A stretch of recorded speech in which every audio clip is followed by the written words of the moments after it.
टाळ्यांनी स्वागत करा माननीय आदर्श धन्वंतरी माननीय डॉक्टर विवेक कृष्णा लोळगे ठाणे।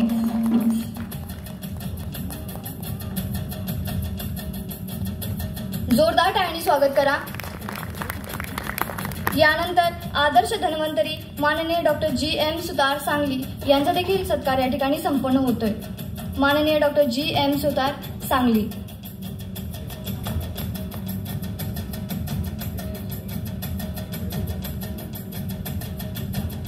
माननीय डॉक्टर GM सुतार हे किर्लोस्करवाडी येथील आदर्श धन्वंतरी म्हणून जोरदार टाळ्यांनी स्वागत करा।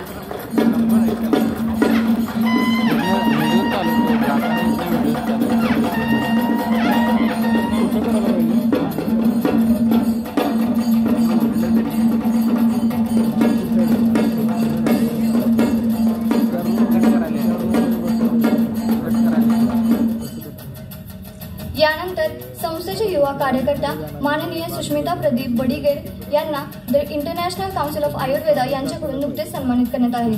त्याबद्दल या ठिकाणी त्यांचा विशेष सन्मान होत आहे। माननीय सुष्मिता प्रदीप बडिगेर।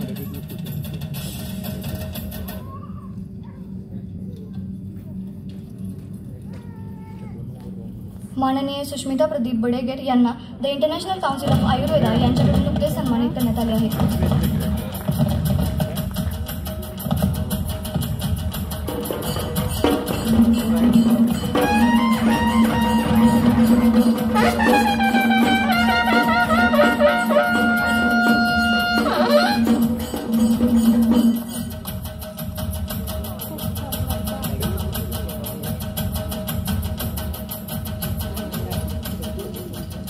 यानंतर माननीय नलिनी दिदी माधवजी पोद्दार यांना विनंती आहे की आपण थोडक्यात शुभेच्छा द्याव्यात। सर्वांना विनंती आहे की आपण व्यासपीठावरती आसनस्थ व्हावे।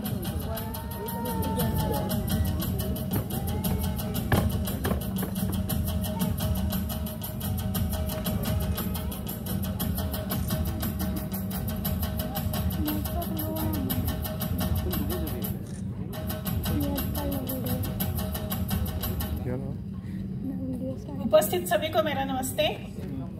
मैं भोपाल से आई हूँ, माधव आश्रम से। हम लोग एक जन आंदोलन चलाते हैं पर्यावरण शुद्धि के लिए। शायद आप लोगों में से बहुत सारे लोग उससे परिचित भी होंगे। उसे अग्निहोत्र कहते हैं। अग्निहोत्र से पर्यावरण शुद्ध होता है और आज जो हमारी सबसे बड़ी समस्या है वह पर्यावरण प्रदूषण है। अगर इस प्रदूषण पर नियंत्रण नहीं किया तो हमारे अस्तित्व पर ही संकट निर्माण होगा, ऐसी परिस्थिति है। अभी यहाँ पर जो आरोग्य विशेषज्ञ हैं उनका स्वागत किया गया है। आज बहुत ज़्यादा आरोग्य की समस्या हमारे सामने है और हमारे प्राण बसते पर्यावरण में है। पर्यावरण से हम हैं, पर्यावरण हमसे नहीं है। तो पर्यावरण शुद्ध करने के लिए इस अग्निहोत्र को जन आंदोलन के रूप में हम सब जगह प्रचारित प्रसारित कर रहे हैं। प्रत्येक व्यक्ति इस जन आंदोलन से जुड़े। प्रत्येक जगह, प्रत्येक क्षेत्र का व्यक्ति, चाहे वो खेती करने वाला हो, किसान हो, चाहे वो चिकित्सक हो, चाहे वो और भी किसी सामाजिक काम से जुड़ा हुआ हो, अग्निहोत्र को सब लोग समझें और समझ करके इस आंदोलन के साथ जुड़ें और इसको ज़्यादा से ज़्यादा प्रसारित करें, ताकि ये जो भयंकर समस्या हमारे सामने आने को है, दिख रही है सबको क्या आ रही है वो समस्या, उसका समाधान हमें मिलेगा। अग्निहोत्र कहते ही से ऐसा लगता है कि कोई धर्म की बात हो रही है, पर अग्निहोत्र का संबंध मनुष्य से है, पर्यावरण से है, हमारे समाज से है, हमारी संस्कृति से है और इस सब को हमें बचाना है। तो इस तरह के जन आंदोलन से जुड़ना जरूरी है। मैं पिछले 60 साल से इससे जुड़ी हुई हूँ और बहुत प्रचंड अनुभव मैंने अग्निहोत्र के देखे हैं। हर क्षेत्र में अग्निहोत्र का जबरदस्त प्रभाव मैंने देखा है। यहाँ अभी समय नहीं है, इसलिए इस विषय पर विस्तार से बात हो नहीं सकती, पर आप मुझसे व्यक्तिगत रूप से मिल सकते हैं या अग्निहोत्र के पैम्फलेट बाहर रखे हैं, वहाँ से ले सकते हैं, अग्निहोत्र समझ सकते हैं। और आप सब लोग किसी न किसी अच्छे काम के साथ जुड़े हुए हैं, तो इस एक अच्छे काम को भी अपने जो भी आपका क्षेत्र है उसमें जोड़ने की कोशिश करिए। गोवा आके बहुत अच्छा लगा, इस समारोह में शामिल होकर के बहुत अच्छा लगा, यहाँ का सारा वातावरण देख करके बहुत अच्छा लगा। धन्यवाद।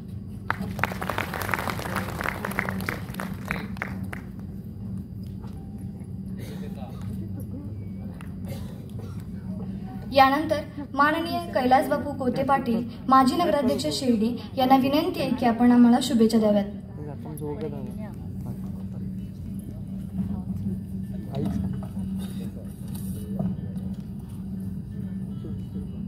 आज गोवा येथे the pride of India Bhaskar award या पुरस्काराच्या निमित्ताने उपस्थित असलेले कार्यक्रमाचे अध्यक्ष खेडेकर साहेब, ज्यांच्या माध्यमातून हा कार्यक्रम होतोय ते आपले सगळ्यांचे डॉक्टर राजीवजी आणि व्यासपीठावर उपस्थित असलेले सगळेच मान्यवर आणि ज्यांना हा भास्कर अवॉर्ड भेटतोय ते सगळे पुरस्कार्थी यांचं मी प्रथमतः मनापासून स्वागत करतो. खरं म्हणजे द प्राईड ऑफ इंडिया ही संस्था 19 वर्षाचा दीर्घ कालापासून आपल्या सगळ्यांच्या सेवेत आहे. या संस्थेचं काम 19 वर्षापासून सुरू असून अंधश्रद्धा निर्मूलन, समाजातील विविध घटकातील नजर पुरणार नाही पण नजर दूरदृष्टी ठेवून जे चांगले सामाजिक, राजकीय, शैक्षणिक, कलावंत क्षेत्रातील सगळे जे हिरे यांना निवडायचं काम द प्राईड ऑफ इंडिया करत आहे, त्याबद्दल राजीवना आपल्या सगळ्यांच्या वतीने टाळ्यांच्या गजरामध्ये त्यांचं स्वागत करा. आणि हा कार्यक्रम सातत्याने 19 वर्षापासून गोवा या ठिकाणी सातत्याने 19वे वर्ष आहे आणि लवकरच रौप्य महोत्सव करण्याची वाटचाल या माध्यमातून आपल्या सगळ्यांच्या आशीर्वादाने सुरू होईल. राजीवजींनी एनजीओचं काम सुरू करत असताना म्हणजे अपघातस्थळी जे ॲम्ब्युलन्स लागतील त्याची मदत करणे, अंधश्रद्धा निर्मूलन त्यावर कामकाज करणे, पर्यावरणासाठी कामकाज करणे आणि अनेक विविध ज्या समाजसेवा आहे त्या सेवा देण्याचं काम या संस्थेच्या माध्यमातून केलं जातं. मी त्यांना आपल्या सगळ्यांच्या वतीने मनापासून शुभेच्छा देतो, त्यांना धन्यवाद देतो. त्याचबरोबर अनेक क्षेत्रामध्ये जे काही मान्यवर आहे त्या मान्यवरांनी प्रत्येक क्षेत्रामध्ये काही ना काही काम केलं असेल, त्यातून एक निवडून तो आज गोव्याच्या या कला अकादमी क्षेत्रामध्ये आणून त्याला चांगल्या प्रकारचा पुरस्कार देऊन त्याला समाजामध्ये मान उंचवण्याचं काम आणि ऊर्जा देण्याचं काम राजीवजींनी केलं. त्याबद्दल राजीवजींचं आपल्या टाळ्यांच्या गजरामध्ये स्वागत करावं असं मला वाटतं. काही लोकांना टाळ्या हात आहे वाटतं सगळ्यांना. अच्छा, म्हणलं तर परमेश्वराने 2 हात 2 डोळे 2 सगळं दिलेलं आहे आणि मग राजीवजी सारख्या माणसाला मी इथं बोलवतो, आपण उभं राहून त्यांच्या टाळ्यांच्या गजरामध्ये स्वागत करावं असं मी तुम्हाला विनंती करतो. राजीवजी 2 मिनिट.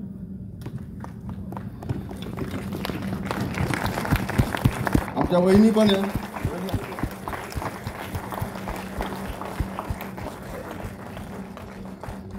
हे आपल्यासाठी एवढं काम करतात का दरवर्षी 19 वर्ष झाले. 19 वर्षामध्ये सगळ्या क्षेत्रातील जे कलावंत आहे, जे गुणवंत आहे, जे यशवंत आहे या सगळ्यांना एकत्र आणून पुरस्कार देण्याचं काम करतात. पुन्हा एकदा टाळ्यांच्या गजरात करावं आपण आसन. आता प्रत्येक क्षेत्रामध्ये प्रत्येकाने काम केलेलं आहे. त्या क्षेत्रामध्ये ते काम करत असताना त्याला निवडून काढण्याचं काम एवढं सोपं नाही आहे, पण राजीवजींनी ते काम शोधून काढलं आणि त्या प्रत्येक माणसाला आत्मसात करून त्याला शोधून आज गोव्याला आणून त्याचा पुरस्कार दिला. हा पुरस्कार तुमच्या आयुष्यामध्ये तुम्हाला नेहमी ऊर्जा देत राहील आणि ऊर्जाची शक्ती देणारं काम राजीवजींनी केलं. त्याबद्दल मी मनापासून स्वागत करतो. माझं सामाजिक काम आहे. मला सुद्धा 2018ला या ठिकाणी राजीवजींच्या हस्ते त्यावेळेस माझ्या मते मुख्यमंत्री होते वाटतं, मुख्यमंत्र्यांच्या त्या उपस्थितीमध्ये मला सुद्धा हा पुरस्कार मिळाला आणि त्या पुरस्कारामुळं माझी समाजामध्ये आणि त्या क्षेत्रामध्ये मान उंचवली. म्हणूनच त्यांची प्रेरणा घेऊन आज शिर्डीमध्ये सर्वधर्मीय सामाजिक विवाह सोहळ्याची मी 2001 पासून सुरुवात केलेली आहे आणि तब्बल 1500 नाही, 1400 नाही, 1800 नाही, 2100 नाही, 2300 मुला मुलींचे लग्न या 24 वर्षामध्ये लावण्याचं काम मी या पुरस्कारामुळे करतोय. कारण अनेक प्रकारचे पुरस्कार गेले, पण हा मानाचा पुरस्कार म्हणून मी त्याच्याकडे बघतोय. आणि आपल्याला सुद्धा जो पुरस्कार भेटतोय तो एक मानाचा पुरस्कार समाजामध्ये उद्या जाऊन एक चांगल्या प्रकारची ऊर्जा निर्माण करण्याचं काम आपण करायला अशा प्रकारची अपेक्षा व्यक्त करतो. आणि ज्यांना पुरस्कार भेटला त्या सगळ्या मान्यवरांना, व्यासपीठावर सगळ्या मान्यवरांना मनापासून धन्यवाद देतो, शुभेच्छा देतो आणि थांबतो. जय हिंद, जय महाराष्ट्र. धन्यवाद सर. यानंतर माननीय पद्मश्री संजय पाटील, कृतिशील शेतकरी, सावई वेरे, गोवा हे आपल्याला शुभेच्छा देतील.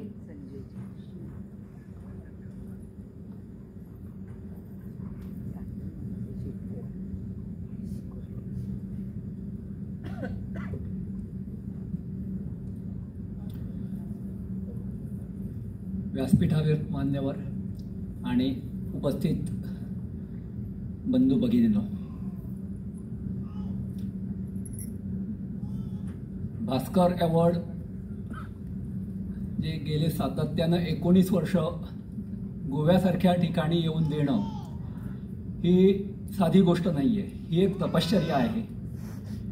आणि अशी तपश्चर्या जी लोक करतात त्यांना निश्चितच त्या तपश्चर्येचं फळ मिळत आलेलं आहे.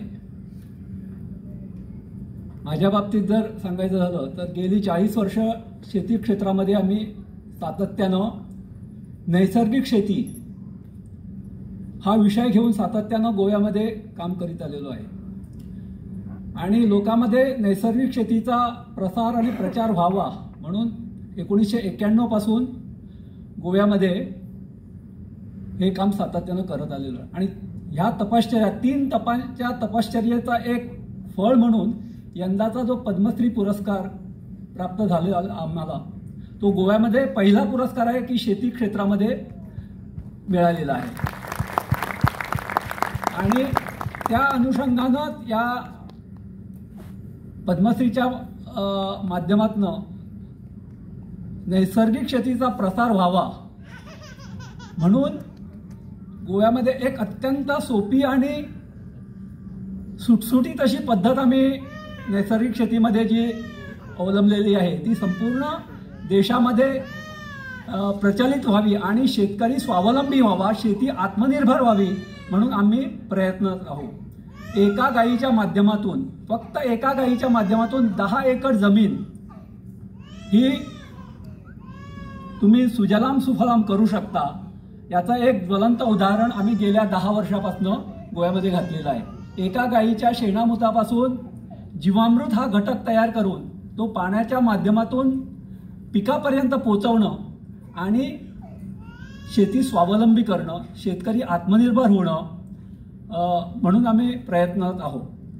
आणि मुख्यत्वे केंद्र सरकारला आम्ही धन्यवाद देतोय की ही जी नैसर्गिक शेती पद्धती आहे ही त्यांनी संपूर्ण देशामध्ये प्रमोट करण्यासाठी जे त्याने गेल्या 3 वर्षापासून प्रयत्न आहेत आणि गेल्या 35 वर्षांचा जे आमचे काही प्रयत्न चाललेला आहे त्यांना आज यश आलेलं आहे. आणि केंद्र सरकारनं ही जी पद्धत आहे नैसर्गिक शेतीची ती संपूर्ण भारतामध्ये अवलंबलेली आहे. त्यासाठी आम्ही केंद्र सरकारचाही अत्यंत मनापासून आभार मानतोय.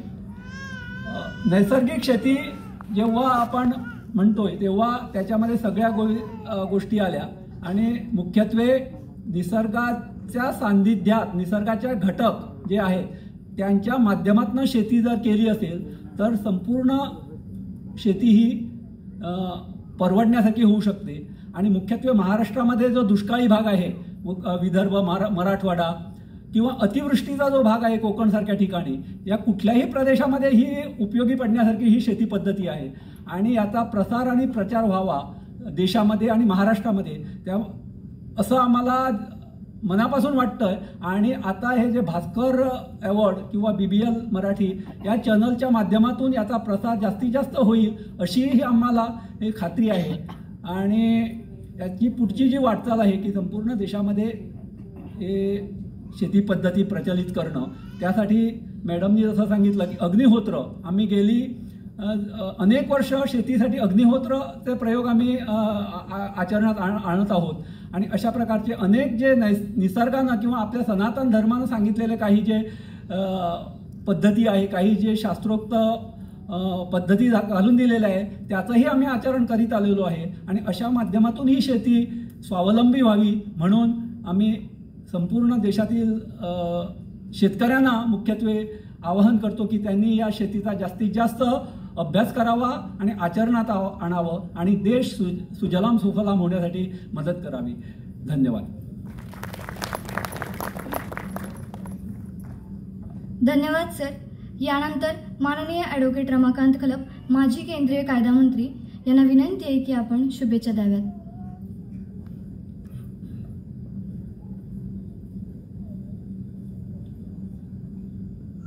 प्राईड ऑफ इंडियाचे या उपक्रमाचे अध्यक्ष आदरणीय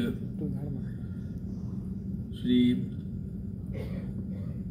विनायक खेडेकरजी, संजीव लोहार, व्यासपीठावर उपस्थित सर्व मान्यवर आणि या सभागृहामध्ये उपस्थित असलेल्या सर्व बंधू भगिनी आणि मान्यवरांनो,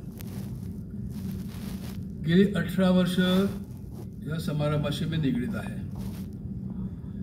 यावर्षी जेव्हा पुन्हा मला निमंत्रण दिलं गेलं त्यावेळी मी सहज विनोदाने म्हणालं की आता मी वयात आलोय, तेव्हा माझ्याऐवजी आणखी कोणाला तुम्ही बोलावलं तर बरं होईल. वयात आलोय म्हणण्यापेक्षा म्हातारा झालोय असं म्हटलं असतं तर जास्त संयुक्तिक ठरलं असतं. एनिवे, दुसरा मुद्दा माझ्या मनामध्ये असं झाला की दरवर्षी हा जो पुरस्कार दिला जातोय त्यामध्ये अनेक मान्यवर हा पुरस्कार घेऊन पुलकित होऊन जात आहेत, परंतु गेल्या पुरस्कार प्राप्त झाल्यानंतर ज्या कार्यासाठी हा पुरस्कार दिला गेला त्या संदर्भात काही संशोधन होतं काय आपल्या संस्थेमार्फत, असाही प्रश्न मी लोहारजींना केला. तो अशासाठी केला की अनेक वेळा असं होतं SSC मध्ये डिस्टिंक्शन मार्क मिळाले किंवा कुठल्याही परीक्षेत फार चांगली चमक दाखवली की माणसं जरा झालं ना आता पुरस्कार वगैरे मिळाला आणि मागे वळून पाहता तर तसं नव्हे. हा पुरस्कार अत्यंत प्रतिष्ठेचा पुरस्कार असा मानला गेलाय. त्या अर्थाने मी विनंती करेन आपल्याला की दरवर्षी हा मागोवा आपण घेत जावं आणि गेल्या समजा आता 19 वर्ष झाली, पुढच्या वर्षी 20 वर्ष होतील. त्या 20 वर्षात पहिल्या वर्षी ज्यांना पुरस्कार दिला त्यांची वाटचाल पुढे कितपत पुढे झाली आणि त्यांचा पुन्हा एकदा सत्कार अशा व्यक्तीचा झाला तर मला वाटतं ज्या कार्यासाठी त्यांना पुरस्कार दिला गेला, त्यांचा जो गौरव केला गेला, त्या गौरवाचा पुन्हा एकदा गौरव होईल आणि त्यांच्याबरोबर इतरांनाही पुढे जाण्यासाठी एक मार्ग त्यांचा प्रशस्त होईल. गोव्यामध्ये हा पुरस्कार आपण देत आहात, त्यामध्ये गोव्यातले अनेक माणसं आपण निवडलीत. यावेळी पाटील साहेबांचा सत्कार आपण केला. पाटील साहेबांनी ज्या आपल्या भाषणामध्ये शेती संदर्भात ज्या गोष्टी सांगितल्या त्यांचं महत्त्व किती आहे हे आजच्या काळामध्ये पुन्हा एकदा सांगायची गरज नाही. देशाची लोकवस्ती वाढते आहे. आपण तर जवळजवळ 150 कोटीच्या आसपास पोहोचलो आणि शास्त्रीय निकष लावून शेती उत्पादन कसं वाढावं यासाठी प्रयत्न करतो आहोत, परंतु नैसर्गिक शेतीचा उपयोग करून वाढत्या लोकसंख्येची गरज आपल्याला भागवता येईल का, मला वाटतं हेही एकदा पुन्हा एकदा आपल्याला पाहावं लागेल. जो उपक्रम आपल्या दीदी साहेब करतायत, जुन्या काळामध्ये काही घरामधून अग्नी प्रज्वलित करून अग्निहोत्र हा प्रयोग होते, त्या संदर्भात मी काही बरंच वाचलंय. जगभर हे प्रयोग होत आहेत. हे प्रयोग शेतीविषयक पर्यावरण विषयक आहेत, पण कधी कधी मनामध्ये आणखी एक विचार होत जातो, हे जे आपले मानसिक प्रदूषण जे होत आहे त्यावरती काहीतरी उपाय आहे का, आणि तो असल्यास कोणत्या प्रकारचा आहे याचंही संशोधन झाल्यास मला वाटतं उपयुक्त होईल. दर दिवशी माणसामध्ये कशा भिंती उभारल्या जातील आणि समूह गटामध्ये कशा प्रकारचं वैमनस्य निर्माण करता येईल याविषयी आपल्यापैकी अनेक मंडळी सदोदित कार्यरत आहेत. धर्माधर्मामध्ये वितुष्ट आणणं, जाती जातीमध्ये आणणं. आताच मला खेडेकर साहेब म्हणत होते, एका मोठ्या ग्रस्ताने त्यांना सांगितलं की आमच्या बागेमध्ये आपल्याला चांगली बागायत निर्माण करायची आहे, त्या संदर्भी आपण काही मदत कराल का? आणि त्यातनं मग आपल्याकडची कुळागरं आहेत गोबंधकामध्ये. एक कुळागरं आजवर ज्यांनी वसवली ती एक विशिष्ट गटाची माणसं, अगदी शेतीविषयी अत्यंत आदर असणारी, कष्ट करू पाहणारी आणि त्यातनं उत्पादन करणारी माणसं आहेत. तर त्यांनी त्यांना विचारलं की तुम्हाला ह्या प्रकारच्या माणसाने केलेलं कार्य आवडेल का, असा त्यांनी प्रश्न केला. त्यातनं जी गोष्ट माझ्या नजरेसमोर पडेल ती अशी की आजही इतका काही उत्कर्ष होऊन वैज्ञानिकदृष्ट्या आपण पुढारलेले आहोत, वैचारिकदृष्ट्या पुढारलेले आहोत, अनेक प्रकारचे जुने नवे प्रयोग करून आपण अनेक प्रकारच्या साधन सुविधा आपण निर्माण केल्या. असं असूनही आपल्यामध्ये ज्या काही त्रुटी आहेत त्या त्रुटी काही दूर होत नाहीत. तर ह्या प्राईड ऑफ इंडिया या उपक्रमाद्वारे ह्या ज्या त्रुटी आहेत त्या दूर होतील अशी मी अपेक्षा व्यक्त करतो. आणि उत्तरोत्तर या समारंभाला यश लाभत जाऊ, चांगली चांगली माणसं पुढे यावं. ऑस्कर अवॉर्डच्या धर्तीवर भास्कर अवॉर्ड असं आमचे राजूजी नेहमी म्हणतात. तर त्या ऑस्कर आणि भास्कर तुलना खरं म्हणजे करता येणार नाही, कारण ऑस्कर हा एका विशिष्ट कार्यासाठी ऑस्कर आहे आणि भास्कर ते कार्य धरून इतर सर्व समावेशक असलेलं कार्य ह्याला धरून हा भास्कर अवॉर्ड दिला जातो. हा गोव्यापुरता, महाराष्ट्रापुरता आणि देशापुरता मर्यादित न राहता खरोखरीने ज्या प्रकारे ऑस्करची ख्याती जगभर आहे तशा प्रकारची ख्याती ह्या उपक्रमाला मिळो अशी सदिच्छा व्यक्त करतो आणि आपली रजा घेतो. नमस्कार.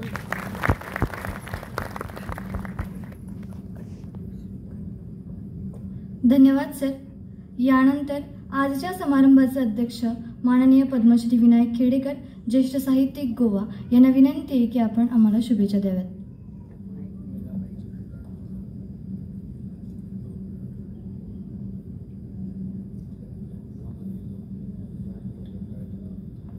नमस्कार. व्यासपीठावरील मान्यवर, उपस्थितातील ज्यांचा गौरव होणार आहे अशा प्रकारचे पुरस्कारांचे मानकरी आणि बंधू भगिनींनो, मला वाटतं काही थोडे लोक वगळता बाकी बहुतेक सगळे महाराष्ट्रातून